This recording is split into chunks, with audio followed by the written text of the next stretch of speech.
menjadi ikon pada uang Rp5.000 ini? Jawabannya adalah Danau Kelimutu, danau indah di Pulau Flores, Nusa Tenggara Timur. Danau Kelimutu terletak di Gunung Kelimutu, Kabupaten Ende, Pulau Flores, Nusa Tenggara Timur. Gunung yang masih terhitung aktif hingga sekarang ini tercatat pernah meletus dahsyat mengeluarkan lava hitam dan letusan pada 1830 silam.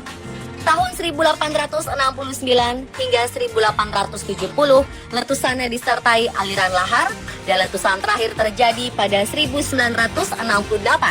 Berdasarkan jenis erupsinya, Gunung Kelimutu dapat mengeluarkan lava, gas, serta debu vulkanik. Nama Kelimutu sendiri merupakan penggabungan kata keli dan mutu.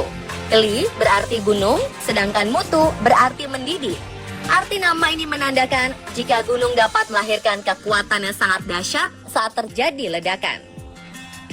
Gunung ini terkenal dengan danau 3 warna atau danau triwarna berbeda, yaitu merah, biru, dan putih.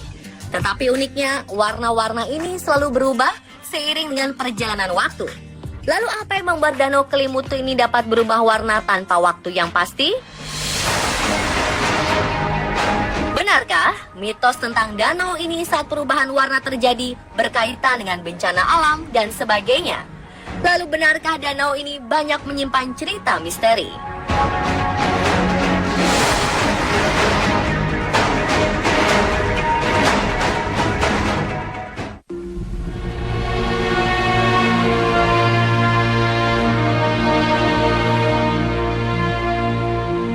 Luas ketiga danau ini sekitar 1.051.000 meter persegi dengan volume air 1.200 juta meter kubik.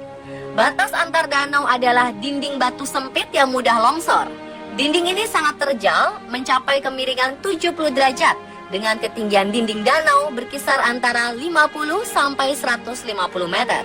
Hampir seabad lalu, yaitu 1915, peneliti asal Belanda yang juga diyakini keturunan salah satu suku di Kelimutu, suku Lio, bernama Van Soestelen, menemukan danau ini. Keindahannya makin dikenal luas setelah Yai Bouwman melukiskannya dalam tulisannya pada 1929.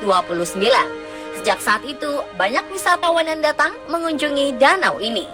Dan sejak 26 Februari 1992, kawasan Kelimutu ditetapkan menjadi kawasan konservasi alam nasional. Ketiga danau ini juga memiliki cerita rakyat tersendiri. Kisahnya dimulai di puncak Gunung Kelimutu yang disebut Buaria, sebutan untuk hutan lebat yang selalu berawan. Konon, di sini bermukim Konde Ratu bersama rakyatnya. Terdapat 2 tokoh yang sangat disegani. Pertama adalah Artapolo, si tukang sihir jahat dan kejam, serta suka memangsa manusia. Kedua ada Atambupu yang dihormati karena sifat yang berbelas kasih, serta memiliki penangkal sihir Artapolo. Walaupun memiliki kekuatan gaib tinggi yang berlawanan, keduanya berteman baik dan tunduk kepada Konde Ratu. Pada suatu hari, Atambupu didatangi oleh sepasang anak yatim piatu yang memohon perlindungan. Karena belas kasih, Atambupu pun menampung mereka dengan syarat tidak boleh meninggalkan area ladang karena khawatir akan dimangsa Artapolo. Namun Artapolo telah mencium kehadiran anak-anak ini saat berkunjung ke ladang Atambupu. Segala cara dilakukan Atambupu untuk melindungi anak-anak ini. Salah satunya dengan meminta Artapolo untuk kembali setelah anak-anak ini remaja, karena daging mereka akan sangat nikmat saat remaja. Artapolo pun menurutinya. Berjalannya waktu, mereka beranjak remaja atau menjadi Ko'ofai, sebutan untuk gadis muda, dan Nuamuri, sebutan untuk pemuda laki-laki. Mereka memohon untuk mencari tempat persembunyian agar terhindar dari Artapolo. Saat mereka berhasil kabur dan menemukan goa untuk berlindung, Artapolo murka pada Atambupu karena merasa dikhianati. Kemurkaan ini berubah pertarungan hebat, hingga menimbulkan gempa bumi dan kebakaran besar. Namun, Atambupu yang sudah tua tak sanggup lagi meladeni Artapolo dengan ilmunya. Atambupu pun memutuskan untuk raib ke perut bumi. Ini membuat Artapolo murka. Tak lama, Artapolo mencium persembunyian 2 remaja yang dicarinya. Di tengah keberingasan Artapolo yang keterlaluan, ia harus tewas ditelan bumi. Kedua remaja ini pun menjadi korban. Goa tempat persembunyian Ko'ofai dan Nuamuri runtuh akibat gempa dan menguburkan keduanya.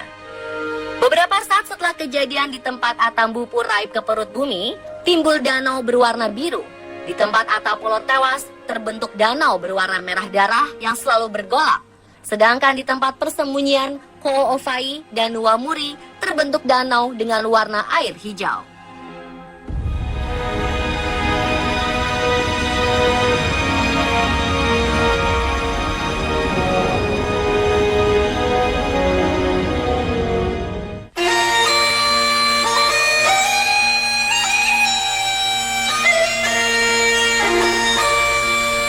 Ketiga Tiwu atau danau ini diberi nama sesuai dengan sejarah terbentuknya, yaitu Tiwu Atapolo dipercaya sebagai danau tempat berkumpulnya arwah-arwah para tukang sihir atau orang jahat yang meninggal.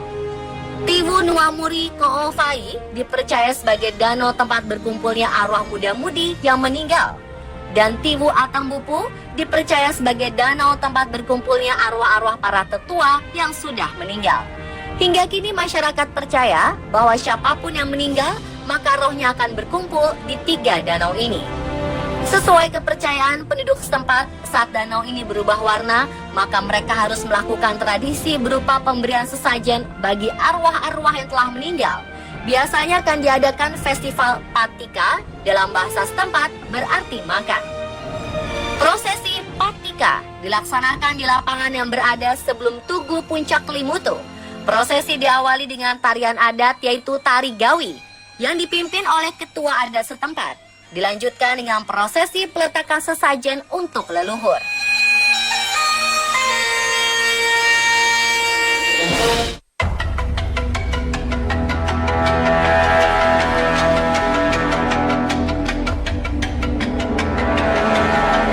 Perubahan warna pada danau ini tidak serta-merta langsung berubah, melainkan melalui proses, seperti hanya segumpal warna yang berbeda di tengah danau, lalu melebar ke seluruh danau. Perubahan ini hanya dialami oleh satu danau dalam setiap waktu. Tercatat, sejak 1915, ketiga danau ini mengalami beberapa kali perubahan warna dengan jumlah yang bervariasi antara 17 hingga 44 kali. Data di Taman Nasional Kelimutu menyebutkan, sejak 1915 sampai 2011, tercatat Tiwu Atapolo dengan luas 4 hektar dan kedalaman 64 meter sudah 44 kali mengalami perubahan warna.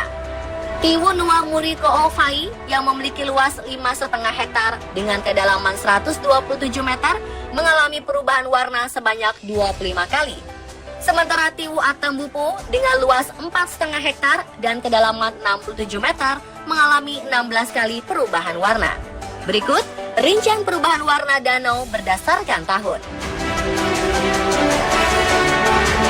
Saat ditemukan pada 1915, Schustelen melihat Tiwu Atapolo berwarna merah darah, Tiwu Nuwamuri Ko'ofai berwarna hijau zamrud, sedangkan Tiwu Atambupu berwarna putih. April 1996, ketiga danau berwarna sama, yaitu hijau. Tiwu Atapolo berwarna hijau, Tiwu Nuwamuri Ko'ofai berwarna hijau muda, dan Tiwu Atambupu berwarna hijau tua. Tahun 2008, Tiwu Atambupu berubah warna dari coklat menjadi putih susu. Akhir tahun 2008, danau ini menjadi satu warna, yaitu hijau muda.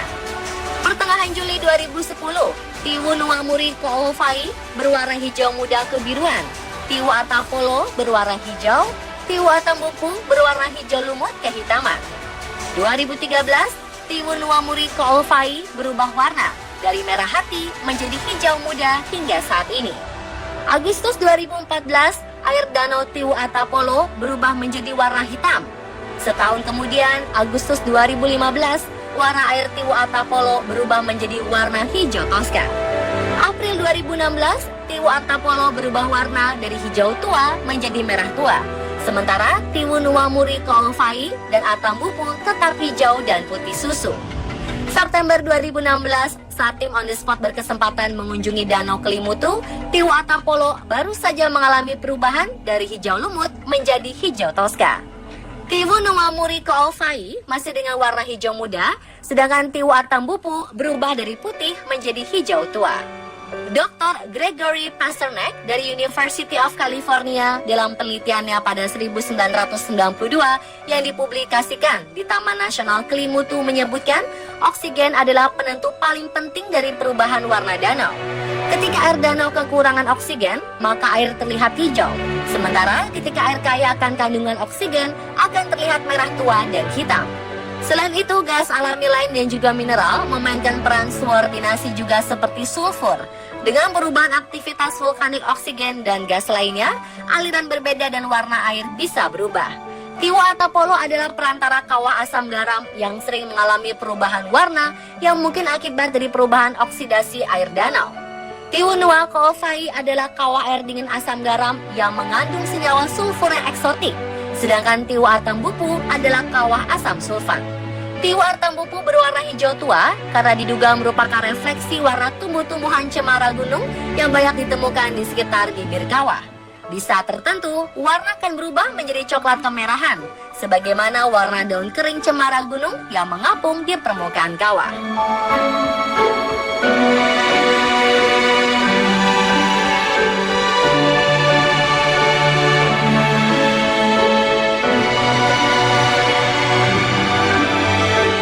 Masyarakat sekitar percaya perubahan warna danau Kelimutu bukan hanya fenomena alam biasa, melainkan juga sebagai pertanda awal terjadinya suatu peristiwa besar. Masyarakat Antiklio di daerah Kelimutu meyakini kawasan Kelimutu sebagai tempat yang sangat sakral, yakni kampung arwah leluhur mereka. Itu sebabnya mereka yang berkunjung ke daerah tersebut dilarang berbicara sembarangan. Lalu bagaimana masyarakat suku Lio menjalani keyakinan mereka terhadap Danau Kelimutu yang diyakini sempat meramalkan bencana di Indonesia? Mereka juga percaya bahwa mereka dapat saja melihat beberapa roh orang yang berjalan menuju danau, pertanda ajal akan menjemput. Benarkah demikian? Simak lanjutan informasi selengkapnya esok di jam yang sama hanya di On The Spot.